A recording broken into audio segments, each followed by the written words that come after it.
What is up, members of the league? This is Mike the Commish. Mike, your former reigning champion.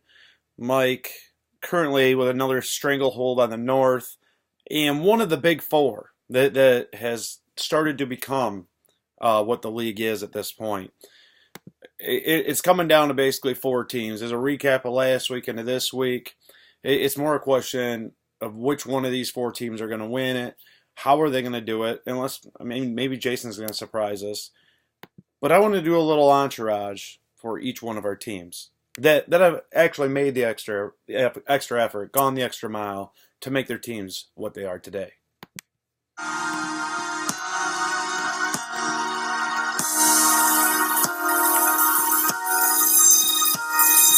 Welcome to Grand Rapids, where some people call home. A city by the river right next to a dome.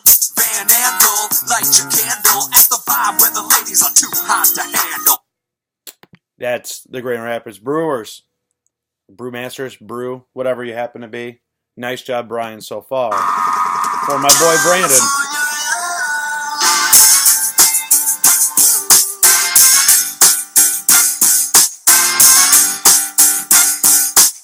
The California boy.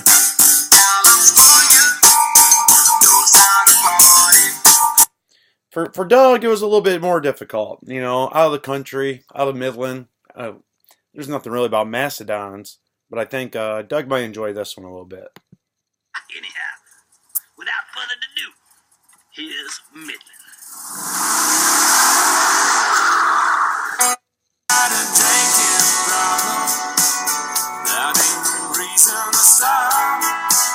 He's going to have a drinking problem because of his running back. Nothing to do, nowhere to go. Suspensions all over the place.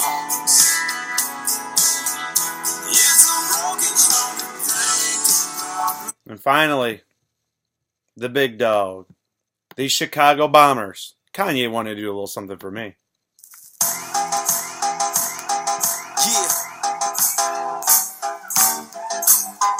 And you say Shot City? Shot City? Shot City? I'm coming home again. Do you think about me now and then? Yeah. Do you think the trophy. Coming home to Chicago this year. It's set up well, set up perfect. Gonna have a little homecoming. All right, guys. So again, back for my recap from last week and going into this week. Not any surprises last week whatsoever. Complete domination by the Big Four. The other two games really not that important, other than staying out of last place. I will say one surprise: Andy did take down Jared. Jared did have the 6th seed before. He's now dropped down to the 7th. Eric did beat the Caribbean Heat. Aaron's team just continues to be a disaster. So now Eric moves up to 6. Everybody else pretty much stood firm. The biggest blow of the week, myself over Jason.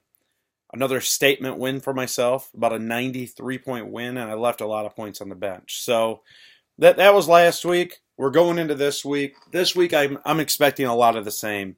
Right off the bat, we have the Vipers and Hollywood Knights. Eric has basically completely sold this year. He still may end up in the playoffs. Works out perfect for Brandon because Brandon just continues to have a little cakewalk through his world here. Brandon's 7-0. He's going to go 8-0. I'm going to mark that one in right now. Hurricane continues to not do anything in this league. Maybe the biggest talker, but he doesn't walk it whatsoever. In fact, I'm pretty sure Brandon could probably put a couple of people on the bench who are actually playing, and you would still win. So there's that. So for Sydney, though, this is a big week. This might be Sydney's first win of the year. Going against Mike Samuels. Mike Samuels also just completely demolished his team. I thought a little early. I thought he could still make a run based on a schedule coming up. He didn't feel the same way. Sydney has a much better lineup coming up. Projected 14, 15-point victory already. Funches is questionable for the Hitmen. For Sydney, has a few people questionable, but I think they all play. I'm liking Sydney to actually get his first win. Mike continues to tank, but not really tank, I guess. He's starting players, which is all you can do, I guess. He just traded away every good asset he has. So congratulations to Sydney. You're probably going to get your first win this week. And now into the Big Four. First matchup, we have Midland against Calgary. This should just be a demolishing that Doug puts on Jared. Jared has multiple injured players, multiple people on byes that he would normally start that might make this game closer. It's not going to happen, though. Doug catches Jared on a good week. Doug is very healthy right now outside of looming suspension issues. I like Doug in this game. Very, very big. Mark that one in. Doug will go to 7-1 and continue on. Grand Rapids Brewers going against another bottom feeder in the Caribbean Heat.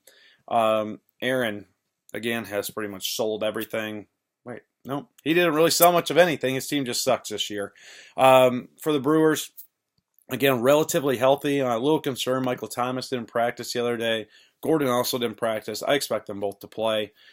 He is not hit this week too bad by byes. Just Sammy Watkins, Evan Ingram. So nothing that's really going to hurt him too much, especially in this matchup.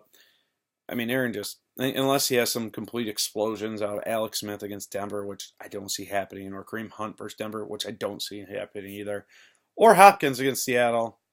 Hey, Richard Sherman, how are you? I don't think this game's going to be close either, so not a lot to talk about there. Kepler Supermoons, and probably what's going to be another blowout, goes against Derek Mostrom's team. Derek Mostrom does not even have a starting lineup this week. Derek Mostrom just does not have time to trade, I guess. Does not have time to look at trades or pick up free agents. I don't really know what he's doing. He has one person on his bench he could put in, but everybody else is hurt. I don't even think Sanders plays. I don't know if Britt's going to play. Even if Britt does play, he's not really a good option. Jason should completely demolish Derek Mostrom's team. Still keep a hold of that 5th seed without an issue, and move on to the following week. And finally, our last game, which, as I mentioned, this slate is not a big slate whatsoever. It's myself against the Phoenix Gladiators. I will say this. Andy's team is not that bad. Kamara's doing a lot more. Chris Thompson's doing a lot more.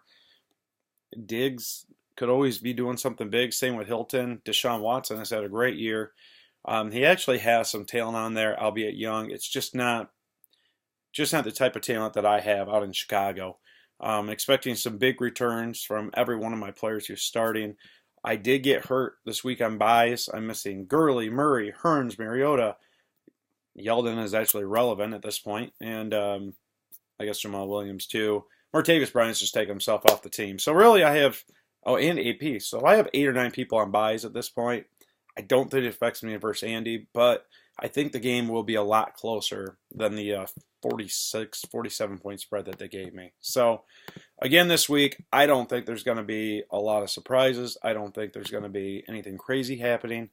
I think it's going to be a complete wash of everybody who's a favorite will win. I guess, like I said, Sydney does get his first win, I think, this week. Other than that, that's going to be the excitement. Going into week 9, we might see a little bit more of some battles between the Boston Badgers and Kepler Supermoons. Looks like that one should be close. But yeah, I mean, it's kind of that middle ground where we have 4 very strong teams, 8 teams that are not good. Actually, I shouldn't say that. Jason, your team's both ways. So 7 teams that are not good, 1 team that's in the middle, and 4 very strong teams. So that is your recap/preview. Hope you liked a little bit of the music. And that's all I got. Happy trade deadline day. Not sure what's all going to happen. I've been offering some trades to some people. They don't like it. It's fine. Yeah, I received 1 counter. I don't like it too much. So we'll see how it goes. Otherwise, I think it might be a pretty quiet deadline. Good luck, everybody. Peace.